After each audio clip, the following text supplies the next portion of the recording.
श्री परमात्मने नमः। श्री रामचरितमानस बालकांड आगे। तुम कौन हो? सुंदर युवक होकर जीवन की परवाह न करके वन में अकेले क्यों फिर रहे हो? तुम्हारे चक्रवर्ती राजा कैसे लक्षण देखकर मुझे बड़ी दया आती है। राजा ने कहा, हे मुनीश्वर सुनिए, प्रताप भानु नाम का एक राजा है। मैं उसका मंत्री हूँ। शिकार के लिए फिरते हुए राह भूल गया हूँ। बड़े भाग्य से यहाँ आकर मैंने आपके चरणों के दर्शन पाए हैं। हमें आपका दर्शन दुर्लभ था, इससे जान पड़ता है कुछ भला होने वाला है। मुनि ने कहा, हे तात, अंधेरा हो गया, तुम्हारा नगर यहाँ से 70 योजन पर है। हे सुजान सुनो, घोर अंधेरी रात है, घना जंगल है, रास्ता नहीं है। ऐसा समझकर तुम आज यहीं ठहर जाओ, सवेरा होते ही चले जाना।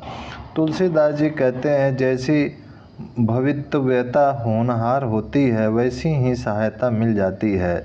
या तो वह आप ही उसके पास आती है या उसको वहाँ ले जाती है। हे नाथ, बहुत अच्छा। ऐसा कहकर और उसकी आज्ञा सिर चढ़ाकर घोड़े को वृक्ष से बांधकर राजा बैठ गया। राजा ने उसकी बहुत प्रकार से प्रशंसा की और उसके चरणों की वंदना करके अपने भाग्य की सराहना की। फिर सुंदर कोमल वाणी से कहा, हे प्रभु, आपको पिता जानकर मैं डिटाई करता हूँ। हे मुनीश्वर, मुझे अपना पुत्र और सेवक जानकर अपना नाम धाम विस्तार से बतलाइए।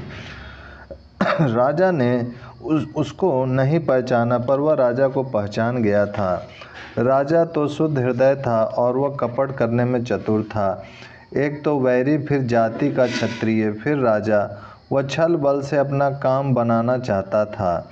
वह शत्रु अपने राज्य सुख को समझ करके स्मरण करके दुखी था। उसकी छाती कुम्हार के आंवे की आग की तरह भीतर ही भीतर सुलग रही थी। राजा के सरल वचन कान से सुनकर अपने वैर को याद कर वह हृदय में हर्षित हुआ। वह कपट में डुबोकर बड़ी युक्ति के साथ कोमल वाणी बोला, अब हमारा नाम भिखारी है, क्योंकि हम निर्धन और अनिकेत घर द्वारहीन हैं।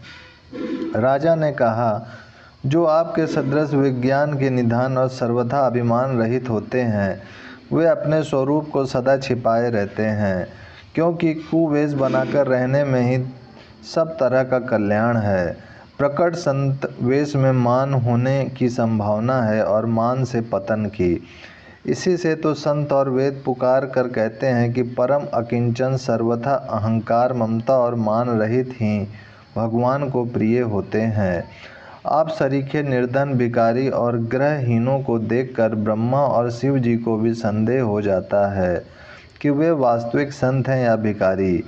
आप जो हो सो हो, अर्थात जो कोई भी हो, मैं आपके चरणों में नमस्कार करता हूँ। हे स्वामी, अब मुझ पर कृपा कीजिए। अपने ऊपर राजा की स्वाभाविक प्रीति और अपने विषय में उसका अधिक विश्वास देखकर सब प्रकार से राजा को अपने वश में करके अधिक स्नेह दिखाता हुआ वह कपट तपस्वी बोला, हे राजन सुनो, मैं तुमसे सत्य कहता हूँ, मुझे यहाँ रहते बहुत समय बीत गया है। अब तक ना तो कोई मुझसे मिला और ना मैं अपने को किसी पर प्रकट करता हूँ, क्योंकि लोक में प्रतिष्ठा अग्नि के समान है जो तप रूपी वन को भस्म कर डालती है। तुलसीदास जी कहते हैं, सुंदर वेश देखकर मूढ़ नहीं, मूढ़ तो मूढ़ ही है, चतुर मनुष्य भी धोखा खा जाते हैं।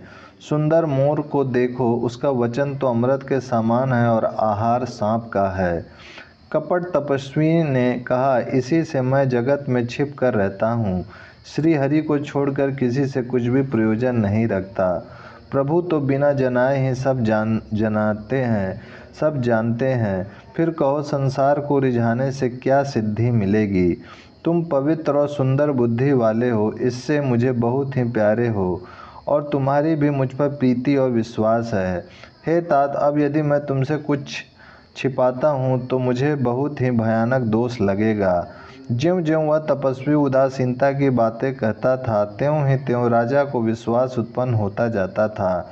जब उस बगुले की तरह ध्यान लगाने वाले कपटी मुनि ने राजा को कर्म, मन और वचन से अपने वश में जाना, तब वह बोला, हे भाई, हमारा नाम एक तनु है। यह सुनकर राजा ने फिर सिर नवाकर कहा, मुझे अपना अत्यंत अनुरागी सेवक जानकर अपने नाम का अर्थ समझाकर कहिए। कपटी मुनि ने कहा, जब सबसे पहले सृष्टि उत्पन्न हुई थी तभी मेरी उत्पत्ति हुई थी। तब से मैंने फिर दूसरी देह नहीं धारण की। इसी से मेरा नाम एक तनु है। हे पुत्र, मन में आश्चर्य मत करो, तप से कुछ भी दुर्लभ नहीं है। तप के बल से ब्रह्मा जगत को रचते हैं, तप ही के बल से विष्णु संसार का पालन करने वाले बने हैं, तप ही के बल से रुद्र संहार करते हैं। संसार में कोई ऐसी वस्तु नहीं जो तप से ना मिल सके। यह सुनकर राजा को बड़ा अनुराग हुआ। तब वह तपस्वी पुरानी कथाएं कहने लगा। कर्म, धर्म और अनेकों प्रकार के इतिहास कहकर वह वैराग्य और ज्ञान का निरूपण करने लगा। सृष्टि की उत्पत्ति, पालन, स्थिति और संहार, प्रलय की अपार आश्चर्य भरी कथाएं उसने विस्तार से कहीं।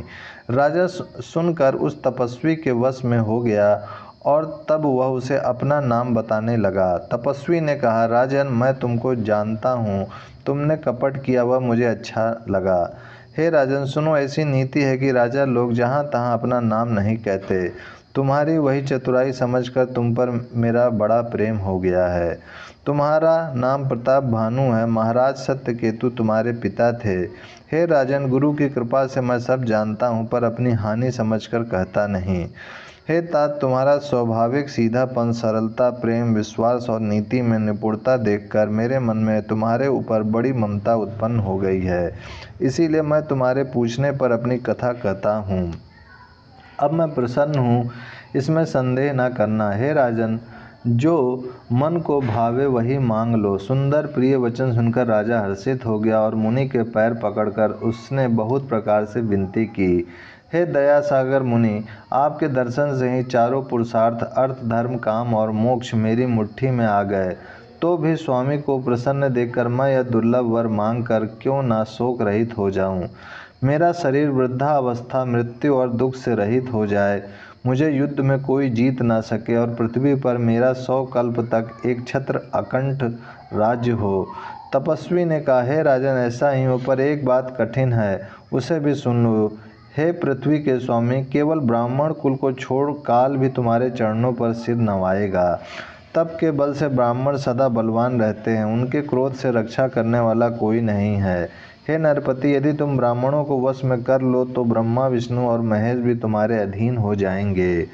ब्राह्मण कुल से जोर जबरदस्ती नहीं चल सकती। मैं दोनों भुजा उठाकर सत्य कहता हूँ। हे राजन, सुनो, ब्राह्मणों के शाप बिना तुम्हारा नाश किसी काल में नहीं होगा। ओम शांति शांति शांति।